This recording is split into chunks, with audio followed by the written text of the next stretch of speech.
আসসালামু আলাইকুম রহমতুল্লাহি ওয়া বারাকাতুহু। কেমন আছো সবাই? আশা করি সবাই ভালো আছো। তো আজকে একাদশ এবং দ্বাদশ শ্রেণীর আইসিটির তৃতীয় অধ্যায় সংখ্যা পদ্ধতির কিভাবে সংখ্যা পদ্ধতি রূপান্তর করে এটা নিয়ে আমরা গত পর্বে ডেসিমেল থেকে কিভাবে বাইনারিতে রূপান্তর করে এটা আমরা শিখেছিলাম।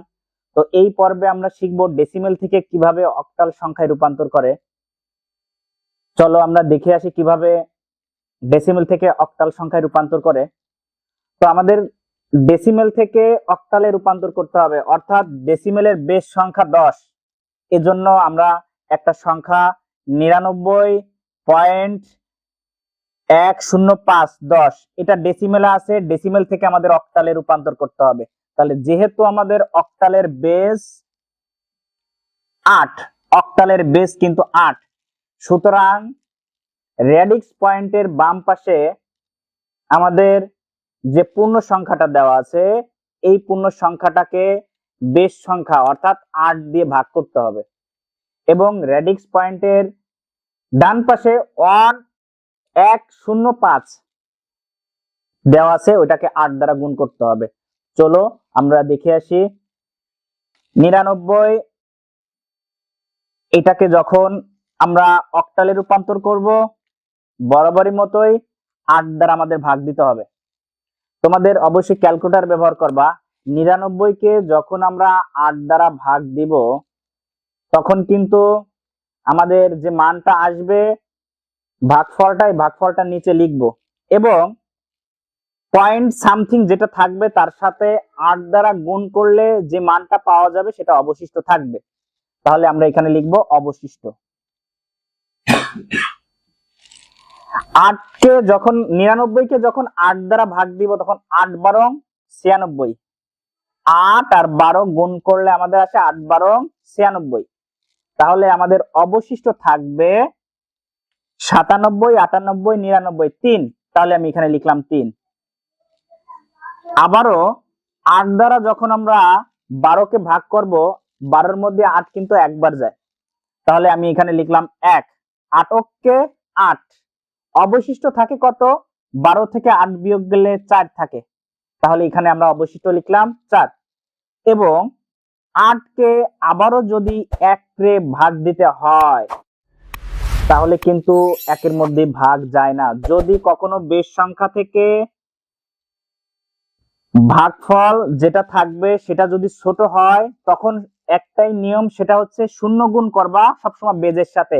8 0 0, এক্ষেত্রে আমাদের ভাগফল বা এক্ষেত্রে আমাদের অবশিষ্ট থাকে কিন্তু 1, এর জন্য আমি এখানে লিখলাম 1। তাহলে আমাদের চিত্রটা এরকম হবে, নিচ থেকে উপরে থাকবে এলএসবি অর্থাৎ লিস্ট সিগনিফিকেন্ট বিট আর নিচে থাকবে এমএসবি মোস্ট সিগনিফিকেন্ট বিট।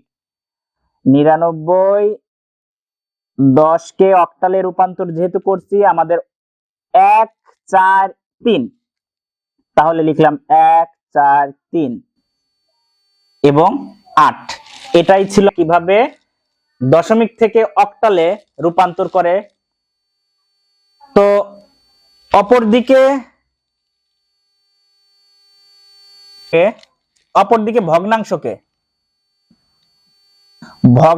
ছিল 0.105। এটাকে সবসময়ের জন্য বলছি যে দশমিকের বাম পাশে যে পূর্ণ সংখ্যাটা থাকবে তাকে 8 দ্বারা ভাগ করতে হবে এবং দশমিকের ডান পাশে যেটা থাকবে সেটা ভগ্নাংশকে 8 দ্বারা আমাদের কিন্তু গুণ করে করে আমাদের করতে হবে। যেহেতু আমাদের এখানে পেয়ে গেছি এই ভগ্নাংশটা, এখানে লিখব পূর্ণ সংখ্যা, 8 দ্বারা গুণ করতে হবে। আমরা ক্যালকুলেটর ব্যবহার করে যখন আমরা এই 0.105 কে 8 দ্বারা যখন আমরা গুণ করব তাহলে কিন্তু আমাদের আসবে 105 কে 8 দ্বারা গুণ করব, তাহলে ক্যালকুলেটরে আসবে 0.840। যেহেতু পয়েন্টের আগে 0 আছে এই ক্ষেত্রে আমাদের দাগের এই পাশে পয়েন্টের আগে যে মানটা আছে এটা বসাইতে হবে 0.840। এখনো আমাদের কিন্তু এখানে কতটুকু পর্যন্ত করতে হবে, যতক্ষণ না পর্যন্ত শূন্য না আসে। এভাবে আমাদের আবারও 8 দ্বারা গুণ করতে হবে। যখন আমরা 8 দ্বারা গুণ করব তখন কিন্তু আমাদের ক্যালকুলেটর ব্যবহার করতে হবে। 6.720, যেহেতু পয়েন্টের আগে যে পূর্ণ সংখ্যাটা এখানে লিখবো 6.720। আবারও আমাদের কি করতে হবে, গুণ 8 দিতে হবে। এবং যখন আমরা 0.720 কে আমরা যখন 8 দ্বারা গুণ করব তখন কিন্তু 5.760 আসবে। দশমিকের আগে যে মানটা 5, এই 5টা আমি এখানে লিখবো 0.760, এভাবে আসতেছে। অর্থাৎ আমরা দেখতে পাচ্ছি যে শূন্য আসতেছে না। সেক্ষেত্রে কি করতে হবে, 2 থেকে 3 বার করতে হবে অথবা 4 বার করতে হবে, করে এরপর dot dot dot dot dot দিতে হবে। তার মানে বোঝা যাবে যে এর ফলাফল এখনো শেষ হয়নি, আরো হবে। সুতরাং আমাদের লিখতে পারি 0.10510 কে আমরা লিখতে হবে, এরকম টান দিতে হবে, তীর চিহ্ন দিতে হবে, উপরে লিখতে হবে এমএসবি আর নিচে এলএসবি। এই তীর চিহ্ন দিয়ে এমএসবি এলএসবি অবশ্যই চিহ্ন দিয়ে প্রকাশ করতে হবে, না হলে পরীক্ষার সময় নাম্বারটা এক্সামিনার স্যাররা কেটে নিতে পারে। তো এজন্য এটাকে যখন আমরা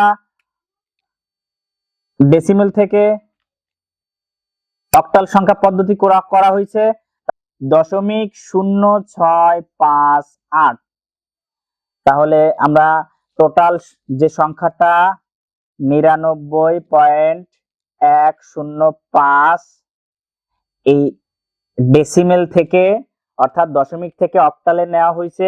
তো 99 এর জন্য আমাদের ছিল 143.105 এর জন্য আমাদের কিন্তু 0.065। এক্ষেত্রে আমাদের ডট ডট ডট ডট দিতে হবে, যেহেতু আমাদের ফলাফল আরো থাকতে পারে। ব্র্যাকেট ক্লোজ করে যেহেতু অক্টালে রূপান্তর করছি এখানে 8 লিখে দেবো। এটাই ছিল আমাদের আজকে অক্টালের নিয়ম। সুতরাং পরবর্তীতে আমাদের কিভাবে ডেসিমেল থেকে হেক্সাডেসিমেলে রূপান্তর করে অবশ্যই তোমাদের পরে ভিডিওতে পাবা। ধন্যবাদ সবাইকে। আসসালামু আলাইকুম।